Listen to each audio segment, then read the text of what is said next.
Selamat tinggal wanita tak berguna. Hartamu sudah jadi milikku. Bersiaplah jadi gelandangan.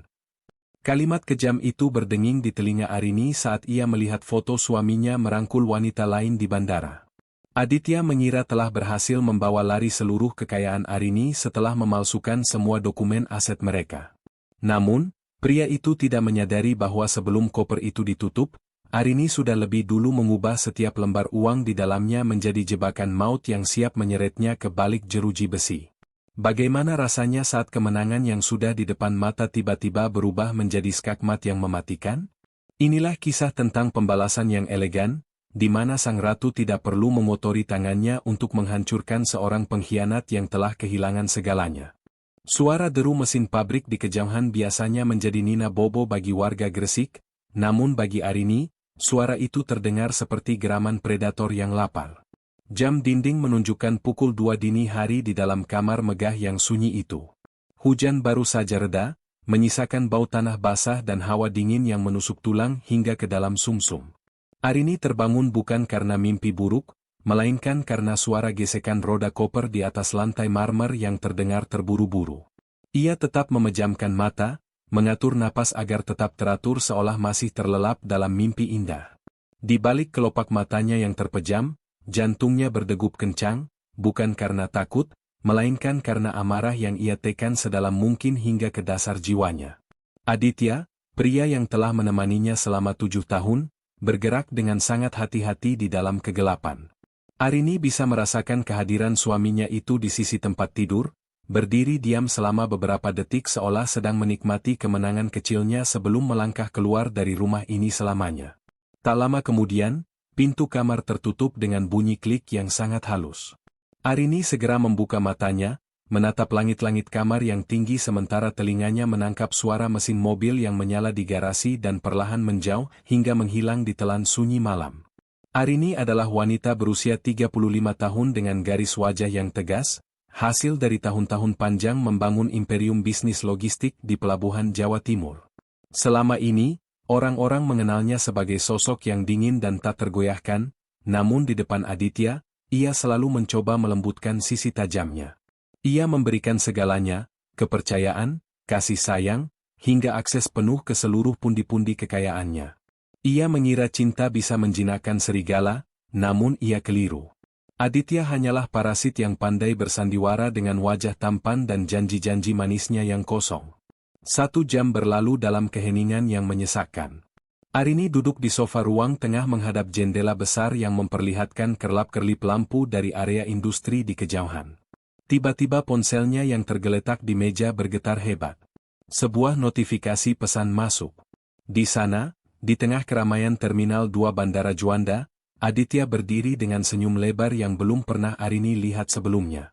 Tangannya merangkul pinggang Siska, seorang wanita muda yang mengenakan perhiasan yang sangat Arini kenali, kalung berlian pemberian mendiang ibunya. Pesan di bawah foto itu jauh lebih tajam dari sembilu, "Selamat tinggal wanita tak berguna. Hartamu sudah jadi milikku. Besok rumah ini bukan lagi milikmu. Bersiaplah jadi gelandangan." Arini menatap layar ponselnya tanpa berkedip. Tidak ada air mata yang jatuh. Ia justru merasakan sebuah ketenangan yang mengerikan menyelimuti hatinya. Ia meletakkan ponsel itu kembali ke meja, lalu berdiri dan berjalan menuju ruang kerjanya yang berada di sudut rumah. Ruangan itu kedap suara, tempat ia biasanya mengambil keputusan-keputusan besar yang menentukan nasib ratusan karyawannya. Ia menyalakan komputer, jemarinya bergerak lincah di atas papan ketik.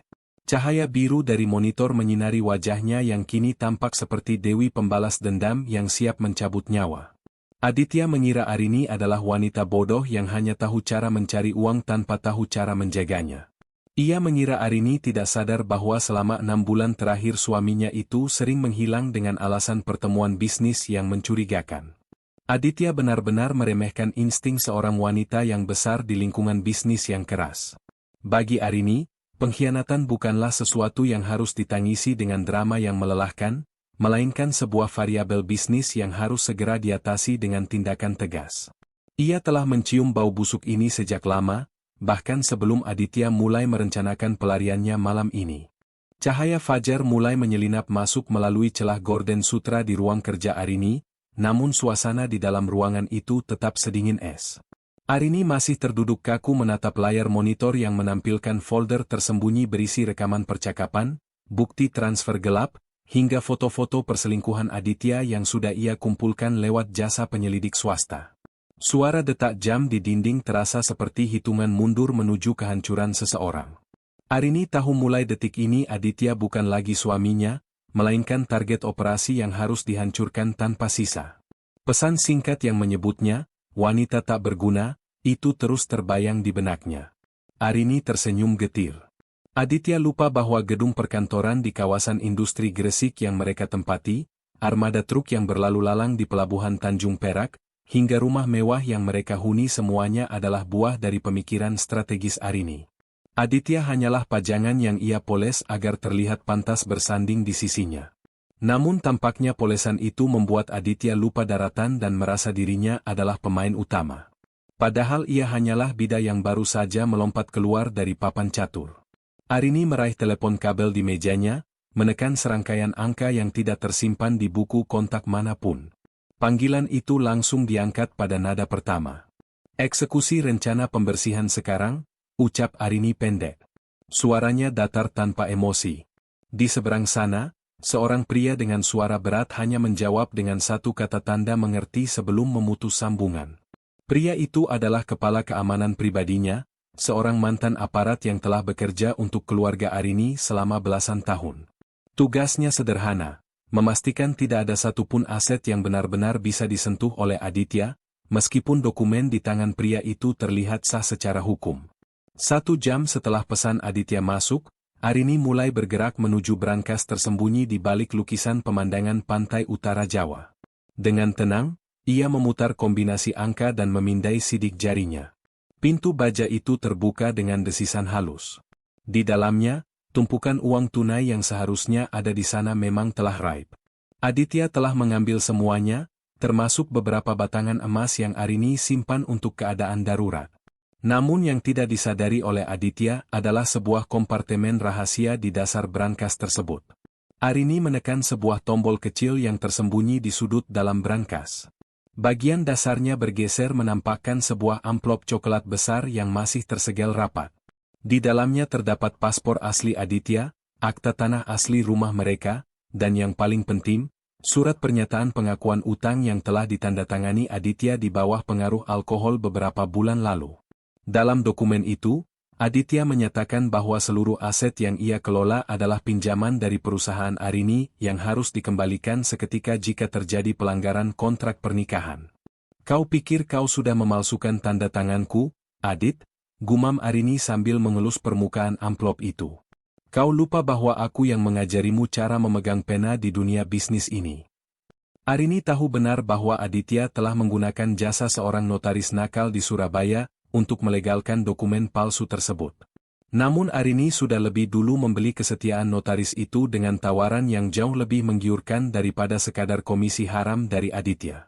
Segalanya telah dipersiapkan seperti sebuah jaring laba-laba yang tak kasat mata.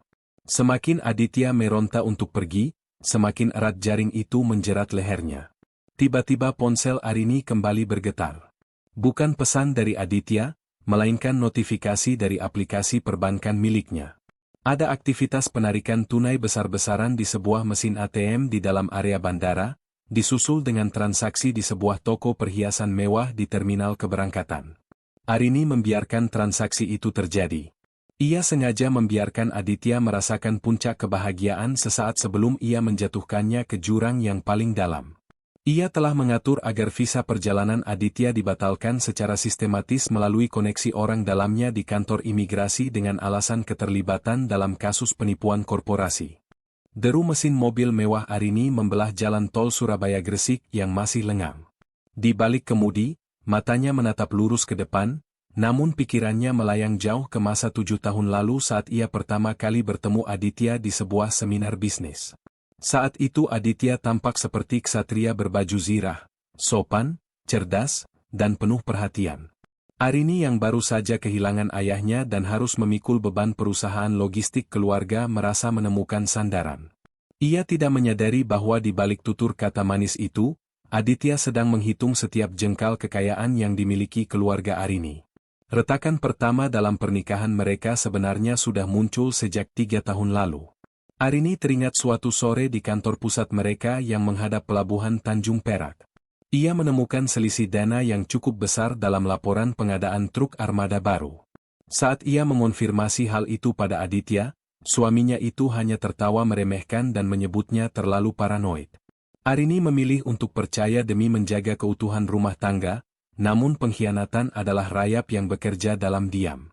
Aditya mulai membangun sebuah perusahaan bayangan yang secara perlahan menyedot kontrak-kontrak strategis milik perusahaan Arini. Puncaknya adalah 6 bulan yang lalu saat Arini secara tidak sengaja menemukan kunci apartemen mewah di saku jas Aditya. Tanpa konfrontasi, Arini mendatangi alamat tersebut dan melihat Aditya keluar bersama Siska. Hati Arini hancur, namun otaknya justru bekerja lebih cepat. Alih-alih melabrak dan membuat keributan yang memalukan, ia memilih mundur perlahan dan mulai merancang sebuah skenario pembalasan yang sangat rapi. Ia mulai memindahkan aset-aset vital ke dalam yayasan keluarga yang pengelolaannya berada di bawah kendali penuh pengacara kepercayaannya.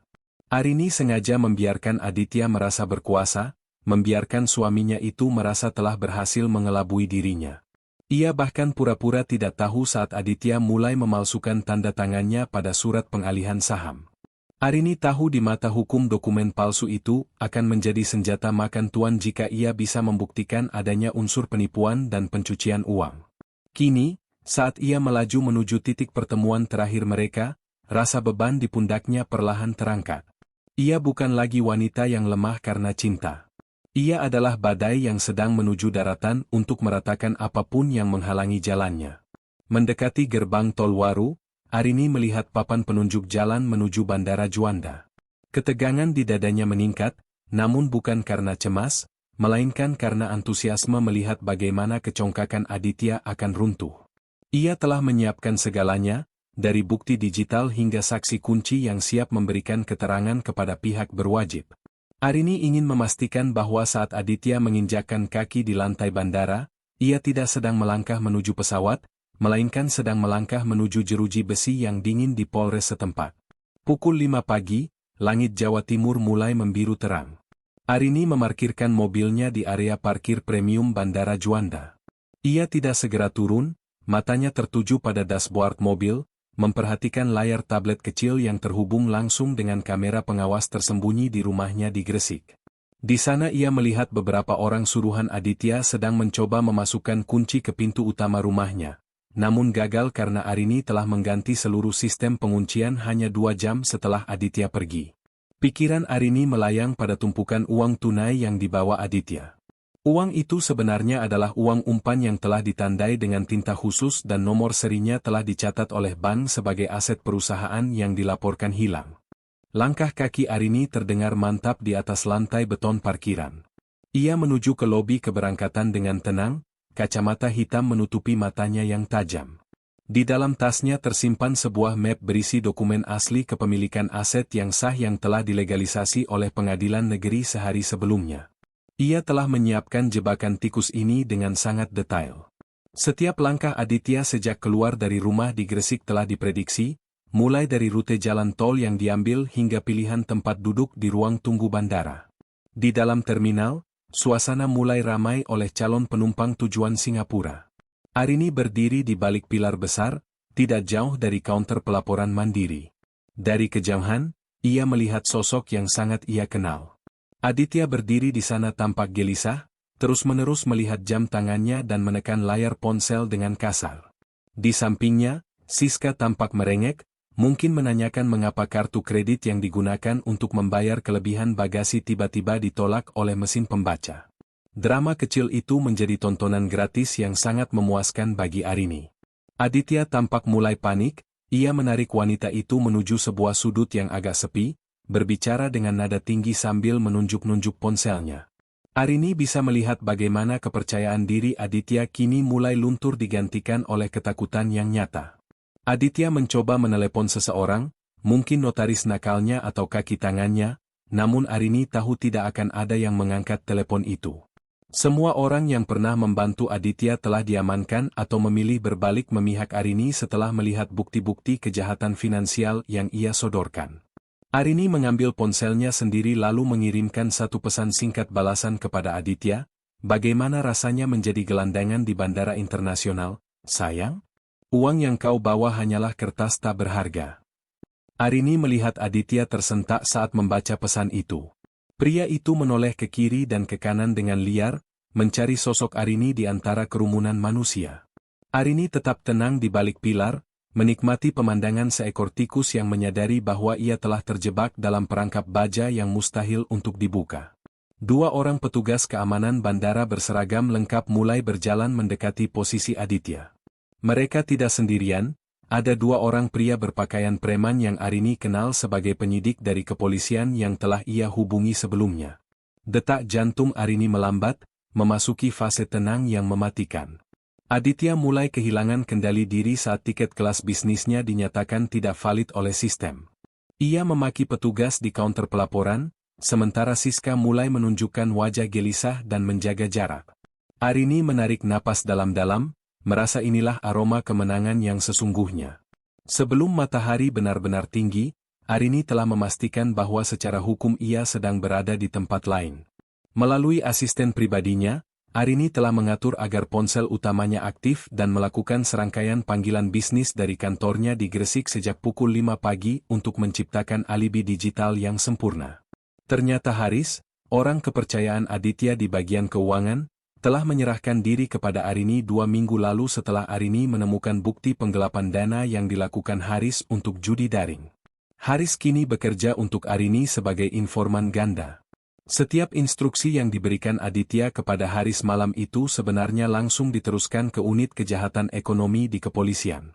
Aditya sedang menggali kuburnya sendiri dengan setiap perintah yang ia berikan lewat telepon itu.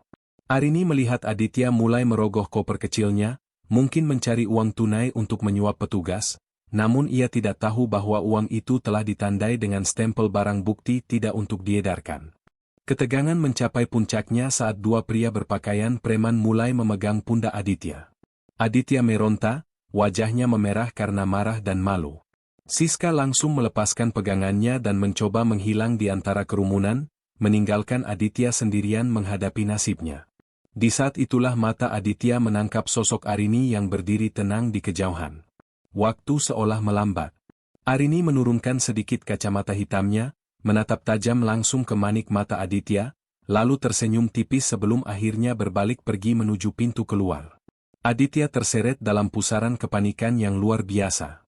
Aditya dibawa paksa menuju sebuah ruang interogasi tertutup di sudut terminal internasional. Jauh dari kemewahan kelas bisnis yang ia bayangkan, di dalam ruangan yang hanya diterangi lampu pendar putih yang menyilaukan, Aditya dipaksa duduk. Koper yang ia bawa diletakkan di atas meja logam. Seorang petugas mengeluarkan tumpukan uang tunai serta emas batangan. Dengan menggunakan lampu pendeteksi khusus, petugas itu menunjukkan stempel pendar, barang bukti milik negara, yang muncul di setiap ikat uang tersebut. Aditya ternganga, lidahnya keluh. Ia baru menyadari bahwa uang itu adalah jebakan maut yang telah disiapkan istrinya. "Tuan Aditya, kami memiliki bukti bahwa Anda secara sadar memalsukan dokumen perusahaan untuk mencuci dana ini melalui rekening luar negeri. Anda bukan hanya tersangka pencurian, tapi juga sabotase ekonomi," ucap petugas itu dengan nada mematikan. Aditya merosot di kursinya, keringat dingin membanjiri kemeja mahalnya yang kini tampak kusut dan hina. Sementara itu, Arini sudah kembali ke dalam mobilnya. Ia menyalakan mesin dan pendingin ruangan, lalu mengeluarkan tabletnya untuk memantau laporan dari sistem internal perusahaan bahwa seluruh akses digital atas nama Aditya telah dihapus total. Arini menghubungi pengacaranya untuk memastikan semua media lokal mendapatkan informasi tentang penangkapan pengusaha logistik atas dugaan penggelapan aset negara. Ia ingin menghancurkan Aditya bukan hanya secara fisik dan materi, tapi juga secara sosial. 1 jam kemudian, Arini melihat sebuah mobil polisi meninggalkan area bandara membawa Aditya menuju sel tahanan di Mapolda Jawa Timur. Tidak ada rasa iba yang tersisa. Arini menghidupkan musik klasik di radionya, membiarkan alunan piano yang tenang mengisi kabin mobil. Ia mulai menjalankan mobilnya perlahan kembali ke kerajaannya yang kini telah benar-benar bersih dari pengkhianat. Di perjalanan, Arini melewati deru pabrik dan gudang-gudang besar. Ia melihat truk-truk logistik dengan logo perusahaannya melintas dengan gagah. Setiap truk itu adalah bukti kekuatannya yang sebenarnya. Aditya mengira kekayaan adalah tentang berapa banyak uang yang bisa dibawa lari dalam satu koper. Namun Arini tahu kekayaan adalah tentang sistem, jaringan, dan kontrol. Sebelum mencapai gerbang tol Gresik, Arini menepi sejenak untuk membuang kartu seluler cadangannya ke dalam selokan, menghapus jejak terakhir dari kehadirannya di bandara pagi itu. Permainan telah berakhir dengan satu kata, skakmat. Arini berdiri di balkon kantor pusatnya saat matahari mulai condong ke arah barat. Di atas meja kerjanya, sebuah map merah berisi surat putusan cerai dan berkas sita jaminan sudah tertata rapi. Semuanya selesai hanya dalam hitungan hari. Ketika Aditya memohon untuk bertemu dari dalam selnya, Arini hanya memberikan pesan singkat lewat orang suruhannya, "Aku tidak punya waktu untuk berbicara dengan orang asing." Foto pernikahan mereka sudah ia bakar di tempat sampah bandara pagi itu. Arini telah membuktikan bahwa kegunaannya bukan hanya dalam mencari uang, tetapi dalam menjaga kehormatan dan kedaulatan hidupnya sendiri. Ratu tetap bertahta, dan sang pengkhianat kini membusuk di balik jeruji besi. Kisah ini berakhir dengan Arini yang berdiri tegak di puncak kejayaannya, menyaksikan dari jauh bagaimana Aditya digiring menuju sel tahanan tanpa membawa apapun selain kehancuran reputasinya.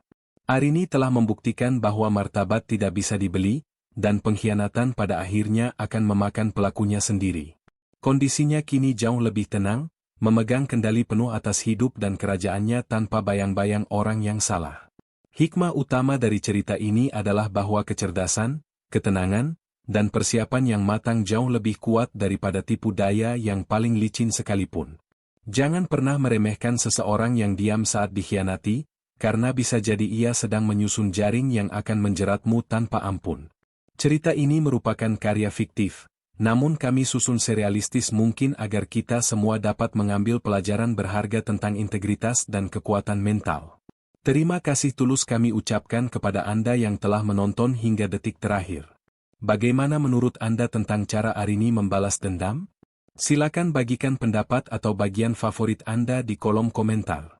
Jangan lupa berikan like dan klik subscribe agar tidak ketinggalan kisah inspiratif lainnya. Sampai jumpa di cerita selanjutnya.